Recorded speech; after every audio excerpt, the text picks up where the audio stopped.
노르웨이의 신학자이고 목회자였던 오 할레스비라고 하는 목사님이 계십니다.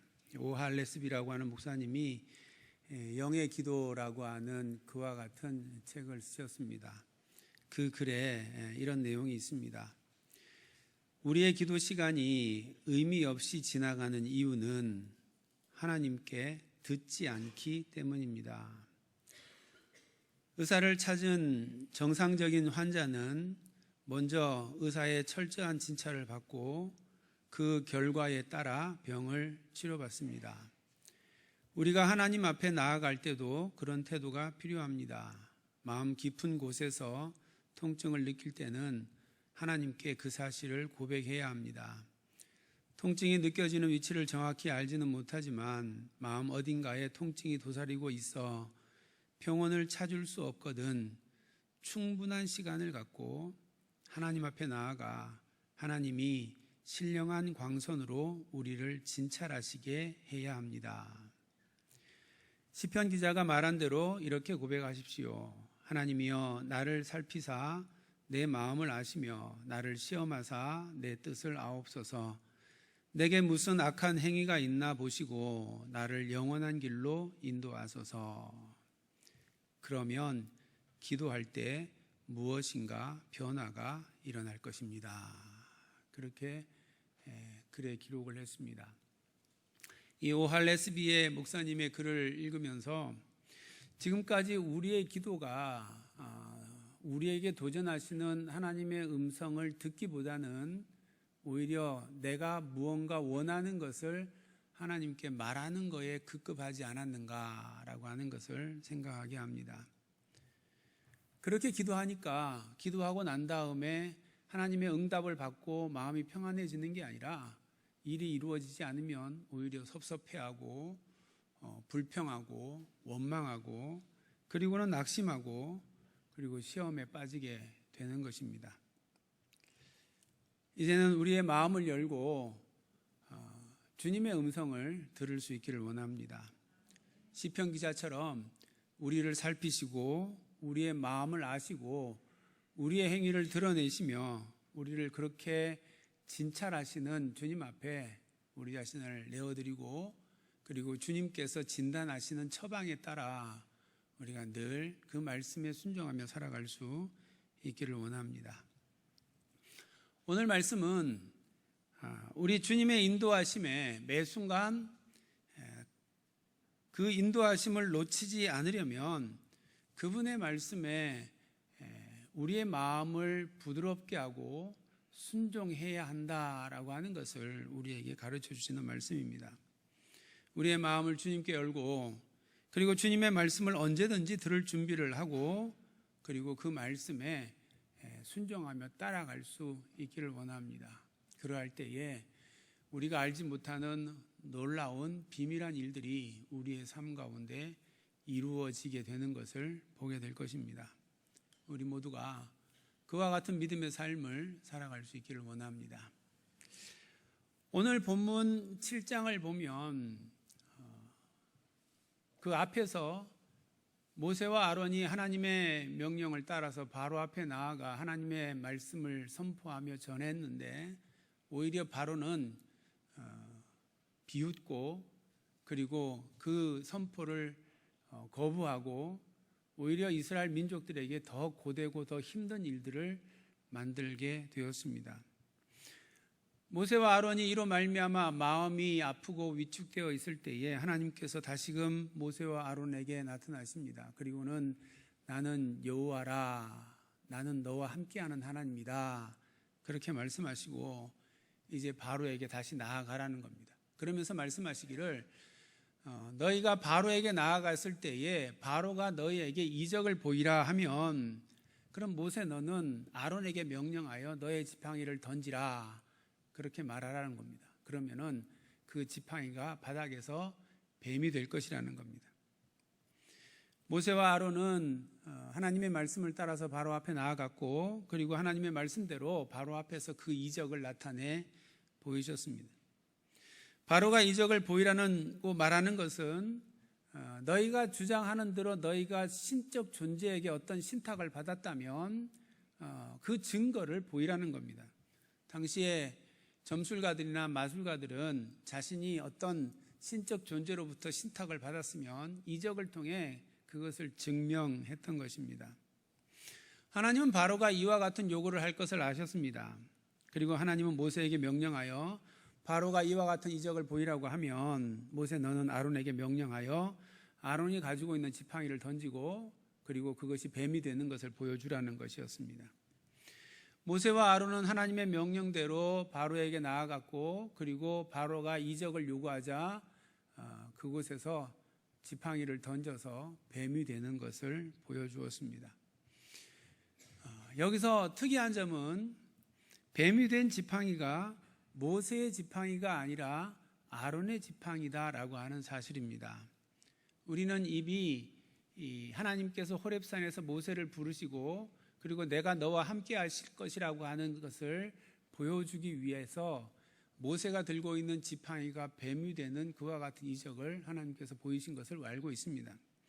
그래서 우리가 이 대목을 그냥 생각 없이 읽으면 뱀이 된 지팡이가 모세의 지팡이겠거니 그렇게 생각할 수 있습니다. 그런데 자세히 본문을 보시면 뱀이 된 지팡이는 모세의 지팡이가 아니라 아론의 지팡이입니다. 9절에 모세가 아론에게 너의 지팡이를 들어서 바로 앞에 던지라 그렇게 말합니다. 10절에 아론이 바로와 그의 신하 앞에서 지팡이를 던지니 뱀이 되었다 그렇게 말씀하고 있습니다. 12절에 뱀이 된 아론의 지팡이가 그들의 지팡이를 삼켰다 그렇게 기록하고 있습니다. 본문을 살펴보면 뱀이 된 지팡이는 분명 아론의 지팡이입니다. 그렇다면 하나님은 왜 모세에게 당신이 함께 하실 것이라고 하는 것을 보여주시기 위해서 모세의 지팡이로 뱀을 만드는 이적을 보여주시고는 실제로 바로 앞에 가서는 모세의 지팡이로 뱀을 만든 게 아니라 아론의 지팡이로 뱀을 만든 그 이유가 무엇일까요? 여기에는 두 가지 이유가 있습니다. 첫 번째는 7장 1절에 하나님이 모세에게 이렇게 말합니다. 내가 너를 바로에게 신같이 되게 하였은즉 네 형 아론은 네 대언자가 되리니.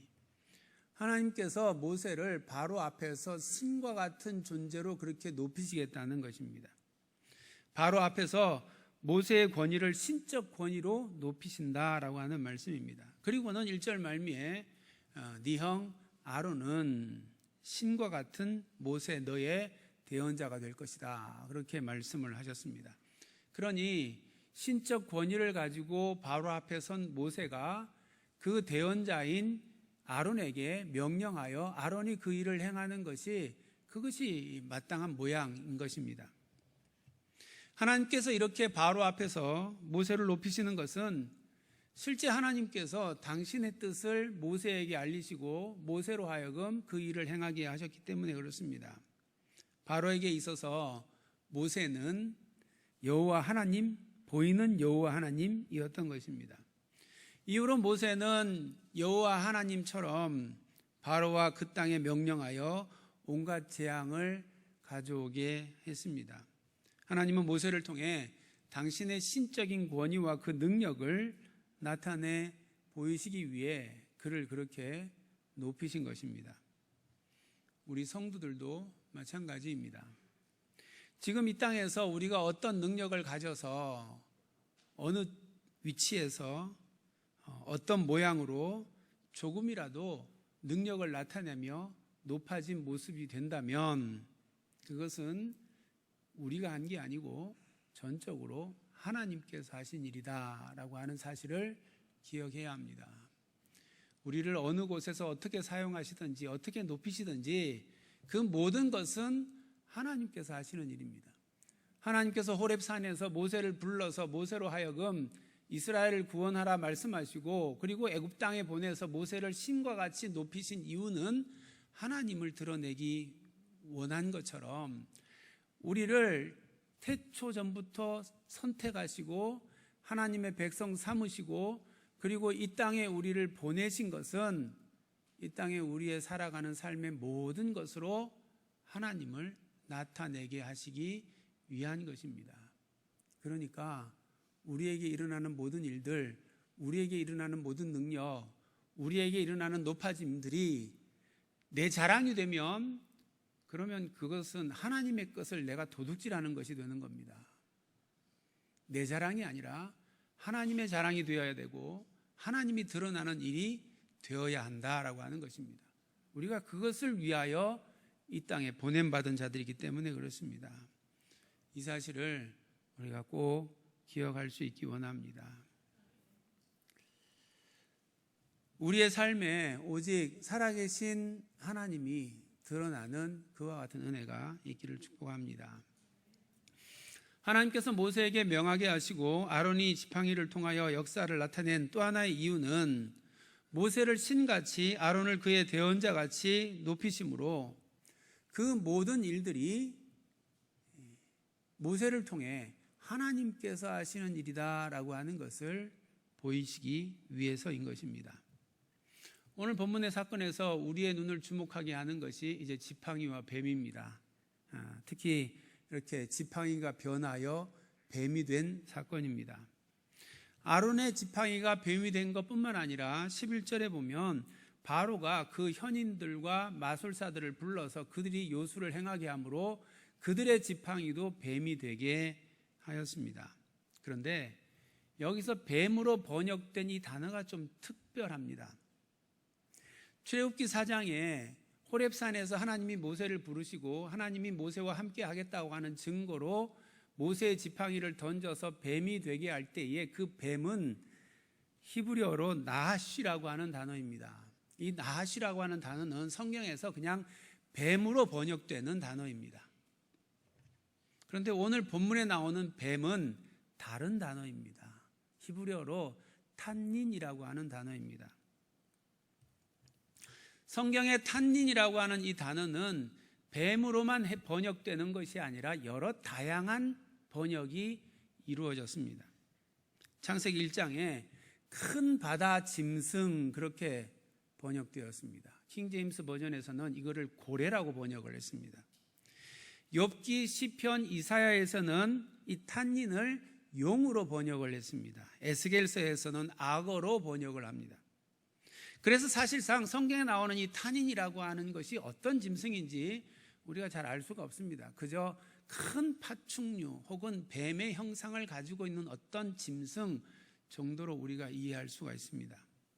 그런데 성경에 탄닌이라고 하는 단어가 등장하는 문맥을 보면 공통적인 것이 있는데 이 탄닌이라고 하는 것이 하나님을 대적하는 부정적인 존재로 등장한다라고 하는 사실입니다. 신명기와 욥기에서는 일반적인 대적자로, 그리고 에스겔서에서는 대적자인 애굽으로, 그리고 예레미야서에서는 바벨론으로, 그리고 이사야서에서는 종말에 일어나게 될 대적자로 그렇게 번역이 되었습니다.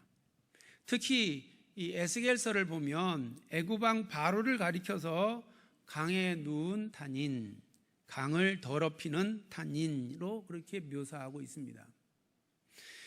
이러한 용례를 보면은 지금 바로 앞에서 지팡이가 변하여서 탄닌이 되었다라고 하는 것은 오늘 본문 말씀의 이 바로 왕과 매우 밀접한 관계를 가지고 있다라고 하는 것을 우리가 짐작할 수가 있습니다. 우리가 바로 왕의 모습을 직접 보지는 못했지만 발굴한 유물들을 통해서 이렇게 생겼을 것이다, 그렇게 사진으로 종종 보았을 것입니다. 바로 왕의 모습을 보면 그가 머리에 치장을 하게 되는데, 근데 그 머리에 치장할 때 머리 위에 중앙에 꼭 이것이 있습니다. 한번 그림을 보겠습니다. 예. 머리 중앙 위에 있는 것이 뱀입니다. 뱀 중에서도 머리를 쳐들고 있는 코브라와 같은 그런 큰 뱀을 상징하는 것입니다. 이것이 바로 왕의 그 권위, 그 능력을 상징하는 그와 같은 것입니다. 성경의 용례를 지금까지 비교해 봤는데, 그렇다면 저 뱀, 저거는 바로 탄닌인 겁니다. 정리하면 바로가 이적을 보이라고 할 때에 아론의 지팡이가 변하여서 바로 바로 왕을 상징하는 그 탄인이 된 것입니다. 바로의 술사들도 뱀을 만들었는데 그것도 탄인이었습니다. 바로의 술사들이 탄인을 만든 것은 뭐 당연하다고 할 수 있습니다. 왜냐하면 바로의 술사들이니까 바로의 능력을 나타내는 탄인을 만들었다는 게 지극히 뭐 이해가 되는 겁니다. 그런데 아론의 지팡이가 탄인이 되었다라고 하는 것은 좀 더 우리가 생각해 보아야 할 심상치 않은 의미가 있는 겁니다. 성경학자들은 대예굽을 상징하는 바로의 왕, 그 권위와 그 능력을 상징하는 탄인이 모세가 명령 한번 했더니 그저 아무것도 아닌 나무 막대기가 탄인으로 변하는 놀라운 일들을 나타내 보인 것이다. 그렇게 해석한 겁니다. 당시 하늘에서 내린 신적인 존재라고 여겨지는, 그렇게 추앙되어지는, 그래서 신적인 화신이라고 하는 그 바로 왕, 그를 상징하고 그의 권위와 그의 능력을 상징하는 탄인이 일개 그들의 종으로 있는 이스라엘 민족의 대표자라고 하는 자가 들고 다니는 나무 막대기로 만들어질 수 있다는 것, 그것은 바로 왕에게 있어서는 충격적인 일이었을 것입니다. 그의 신적 권위를 상징하는 탄인이 아무것도 아닌 나무 타목 한 개로 만들어질 수 있다는 것으로 그는 놀라움을 감출 수 없었을 것입니다. 그러나 그는 잠시 후 그것을 자신을 속이기 위한 하나의 사술로 생각을 했습니다. 그 정도 사술은 자신 아래에 있는 마술사들도 충분히 행할 수 있는 것이라고 그렇게 자랑을 했습니다. 그리고 애굽의 마술사를 불러서 모세와 아론이 보란 듯이 그렇게 그 앞에서 또 다른 탄인을 만들어낸 것입니다. 이것으로 아론의 지팡이가 탄인이 된 것은 그저 사술일 뿐 별 의미 없는 것이다, 그렇게 이해가 될 것 같았습니다. 그런데 바로가 예측할 수 없는 일이 그 앞에서 일어났습니다. 아론의 지팡이가 마술사들이 만든 지팡이를 집어삼킨 것입니다. 여기서 삼켰다라고 하는 단어, 히브리어로 빨라라고 하는 단어는 어떤 짐승이 다른 짐승을 통째로 입으로 삼켰다라고 하는 그런 의미로 일반적으로 쓰이는 단어입니다. 그런데 성경에서 이 빨라라고 하는 단어는 그 이상의 특별한 의미로 자주 사용되었습니다. 출애굽기 15장을 보면 하나님께서 이스라엘 백성들을 위하여 홍해를 가르시고 그리고 그 홍해 가운데로 이스라엘 백성들이 건너가십니다. 이스라엘 백성들이 건너가는 동안에 바로의 그 군대가 뒤에 있었는데 하나님의 구름 기둥이 그것을 막고 있었습니다. 그래서 이스라엘 백성들이 그 홍해를 다 건너가고 난 다음에 그 기둥이 거두어지고 그리고는 이 바로의 군대들, 기병들이 말을 타고 그 이스라엘 백성들을 잡기 위해 홍해 안으로 뛰어 들어왔습니다. 그때에 홍해가 원래대로 닫히게 되었고 그 로마의 군병들은 홍해에 삼킨 바 되었다, 그렇게 성경은 기록하고 있습니다. 또 민수기 16장을 보면 모세가 그 대적하는 고라와 다단과 아비람 앞에서 하나님 앞에 기도할 때에 땅이 갈라지고 그리고는 그 대적자들이 그 땅에 삼킨 바 되었다, 그렇게 성경은 기록하고 있습니다. 이외에도 이사야 8장, 49장, 예레미야가 2장 본문들을 보면 하나님을 대적함으로 말미암아 하나님께서 심판하고 멸망시키는 방법으로 삼켰다라고 하는 표현을 사용하고 있습니다. 그러므로 아론의 지팡이가 애굽 술사들의 지팡이를 삼켰다는 것은 단순히 모세가 보인 이적이 술사들의 이적보다 뛰어났다라고 하는 의미 이상인 것입니다. 그것은 대애굽의 바로의 그 왕권, 그 권위, 그 능력이, 그리고 그들이 섬기는 신들이 이제 여호와 하나님 앞에서 삼킨 바 되게 될 것이다 라고 하는 것을 예고하고 있는 것입니다. 대국 바로와 그의 신들의 멸망이 지금 예고되고 선포되고 있는 것입니다. 바로는 아론의 지팡이가 변하여 된 탄인이 애굽 술사들의 탄인들을 통째로 삼키는 것을 보고 아마 간담이 손을 했을 것입니다.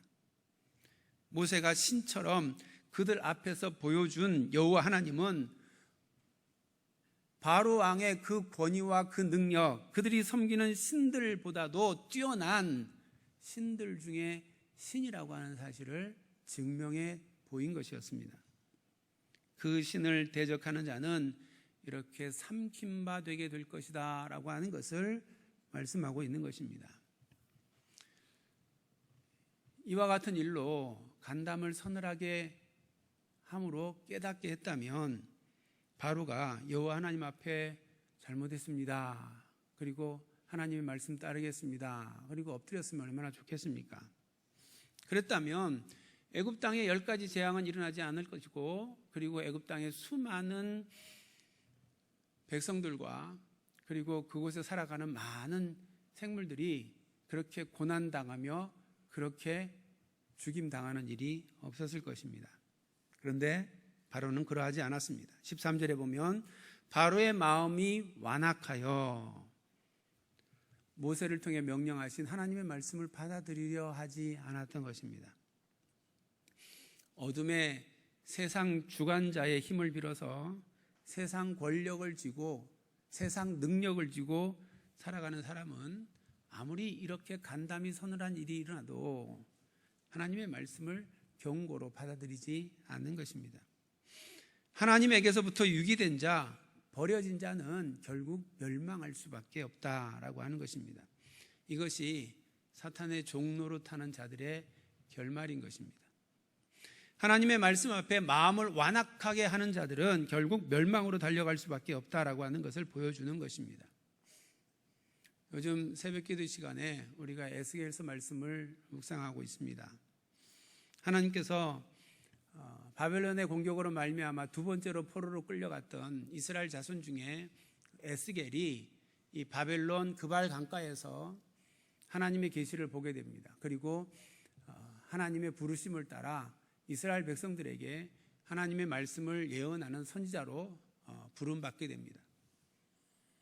에스겔 선지자가 하나님의 말씀을 받고 전한 건 두 가지입니다. 하나는 이스라엘 백성들이 하나님 앞에 범죄함으로 말미암아 멸망하게 된다라고 하는 사실이고, 그러나 그럼에도 불구하고 그것을 알고 근신하는 백성들을 하나님께서 그 근신하는 기간을 지나서 다시금 회복하게 하실 것이다 라고 하는 사실을 예언했습니다. 에스겔서 11장 17절에 보면 하나님은 이스라엘 조선에게 이렇게 말합니다. 내가 너희를 만민 가운데에서 모으며 너희를 흩은 여러 나라 가운데에서 모아내고 이스라엘 땅을 너희에게 주리라. 하나님께서 그 근신의 기간이 끝나면 뿔뿔이 다 흩어져 있는 그 민족들을 다시금 불러 모아서 이스라엘 땅으로 다시금 되돌리게 하실 것이라는 겁니다. 그런데 그렇게 하시기 전에 하나님께서 하실 일을 이어지는 19절부터 20절까지 이렇게 말씀합니다. 내가 그들에게 한 마음을 주고 그 속에 새 영을 주며 그 몸에서 돌 같은 마음을 제거하고 살처럼 부드러운 마음을 주어 내 율례를 따르며 내 규례를 지켜 행하게 하리니 그들은 내 백성이 되고 나는 그들의 하나님이 되리라. 하나님께서 이스라엘 백성들을 다시금 본토로 되돌려 회복하시기 위해서 먼저 하실 일이 있는데, 그것이 하나님의 영을 우리 가운데 부어주시고 그러므로 우리 안에 있는 돌 같은 마음, 굳은 마음, 완악한 마음을 제거하시고 살처럼 부드러운 마음을 우리에게 주셔서 이제 하나님의 말씀 앞에 온전히 순종하는 백성으로 삼으사 그들은 나의 백성이 되고 나는 그들의 하나님이 되는 이 관계가 회복되어지는 일을 먼저 하시고, 그리고 난 다음에 그 백성들을 이스라엘 본토로 회복하게 하실 것이다 말씀하는 것입니다. 하나님께서 타락한 이스라엘 백성들을 다시금 자기 백성으로 회복하게 하시는 선결 조건이 무엇입니까? 그것이 그들에게 새 영을 부으사 완악한 마음을 제거하시고 그리고 하나님의 말씀 앞에 온전히 순종할 수 있는 마음을 허락하셔서 그는 나의 백성, 나는 그의 하나님, 이 관계가 회복됨으로 말미암아 비로소 이스라엘 민족이 회복될 수 있다 말씀하고 있는 것입니다. 하나님께서 도전하시고 경고하실 때에 마음을 완악하게 하고 하나님의 말씀을 거부하고 이유대고 핑계대고 자기 주장하며 하나님의 말씀을 따르지 않는 자들은 하나님께서 회복하게 하기를 원해도 회복의 은혜를 입을 수 없다는 겁니다.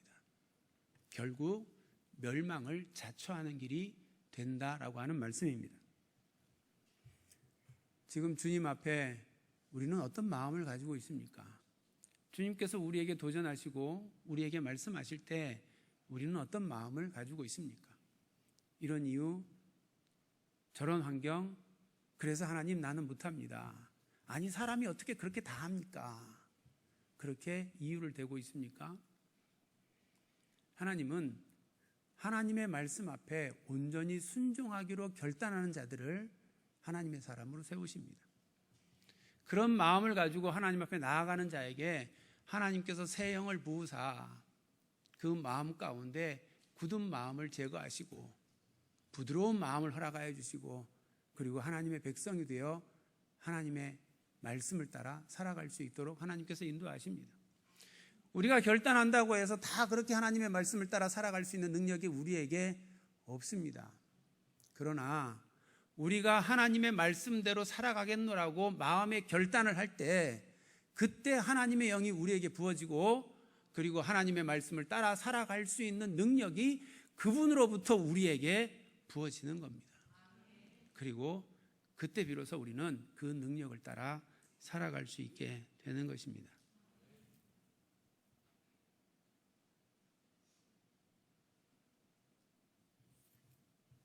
주님께서 어떤 사건을 통해서 내가 자랑스러워하는 것, 내가 의지하는 그 탄닌이 아무것도 아니라는 것을 깨닫게 하시고 그리고 오직 의지하고 순복하고 따라갈 것이 주님이라고 하는 것을 깨닫게 할 때에 그것을 우리의 마음 가운데 받아들일 수 있기를 원합니다.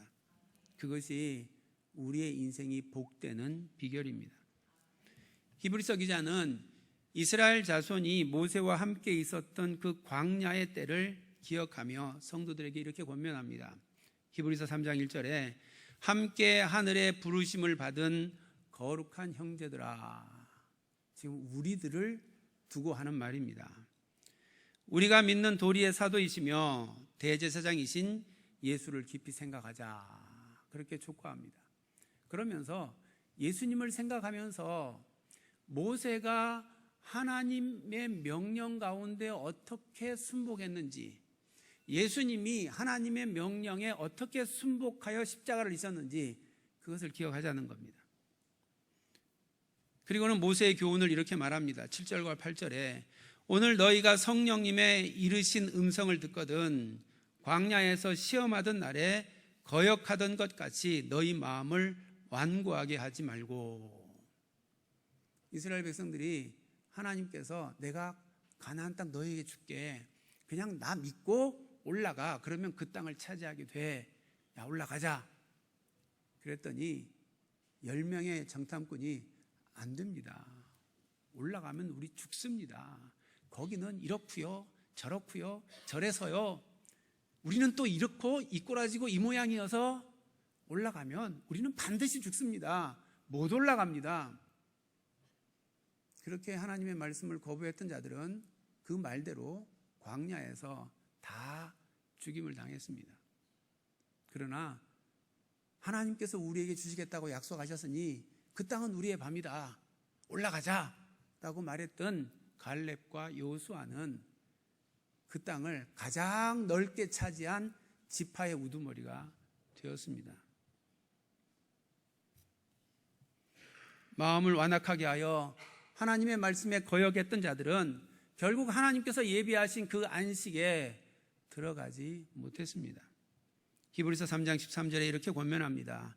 오직 오늘이라 일컫는 동안에 매일 피차 권면하여 너희 중에 누구든지 죄의 유혹으로 완고하게 되지 않도록 하라.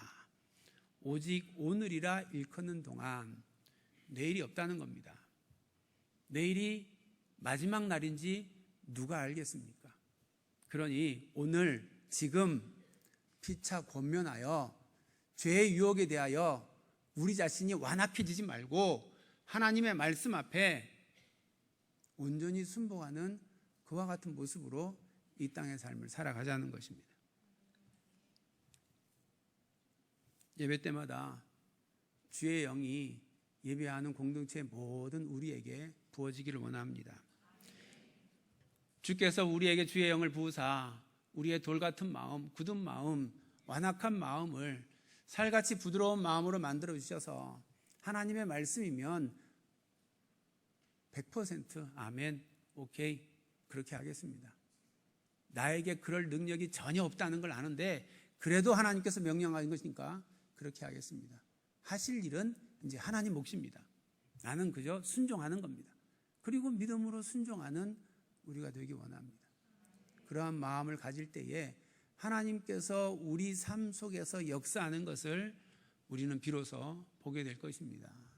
그러한 순종이 있으면 우리의 삶에 일어나는 모든 염려와 두려움, 모든 근심과 모든 고통의 그 문제들이 더 이상 이제 아무 문제가 되지 않는 겁니다. 하나님의 능력 앞에서 그것은 아무것도 아니기 때문에 그렇습니다. 이 은혜로 살아가는 우리 모두가 되기를 주님의 이름으로 축원합니다. 이제 주신 말씀을 생각하며 함께 찬양하기 원합니다. 우리의 마음이 우리의 생각에 붙들려 있지 않고 우리의 마음이 늘 주님께 드려지기를 원합니다. 그래서 하나님의 마음이 우리의 마음 가운데 늘 있으므로 하나님의 역사가 우리의 삶 가운데 나타나는 그런 삶을 우리가 갈망하기 원합니다. 하나님, 그렇게 살기 원합니다. 내 마음에 주의 마음 부어주셔서 내 마음으로 사는 자가 아니라 주의 마음으로 사는 자가 되게 하여 주옵소서. 그런 소망으로 우리 찬양 함께 하겠습니다.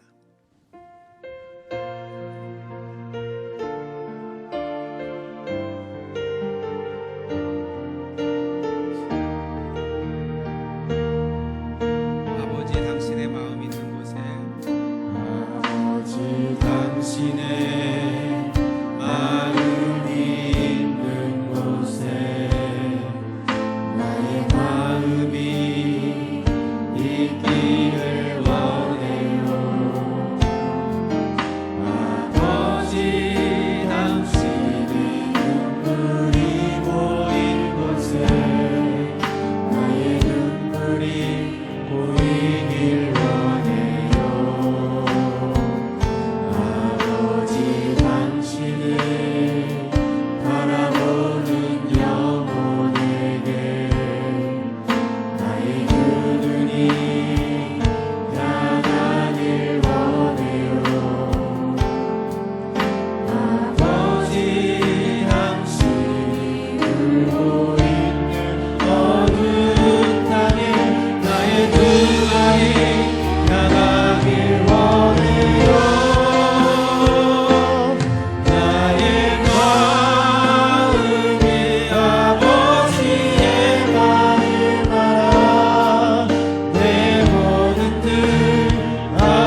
사랑의 하나님, 우리의 마음이 늘 주께로 열려 있기를 원합니다. 주께서 우리 가운데 주의 영을 부으사 우리 가운데 굳은 마음, 돌 같은 마음, 완악한 마음을 제거하시고 살같이 부드러운 마음을 허락하사 주의 말씀 앞에 온유한 자가 되게 하셔서 하나님의 말씀에 온전히 순종하는 믿음의 삶 살아갈 수 있도록 주여 인도하여 주시옵소서.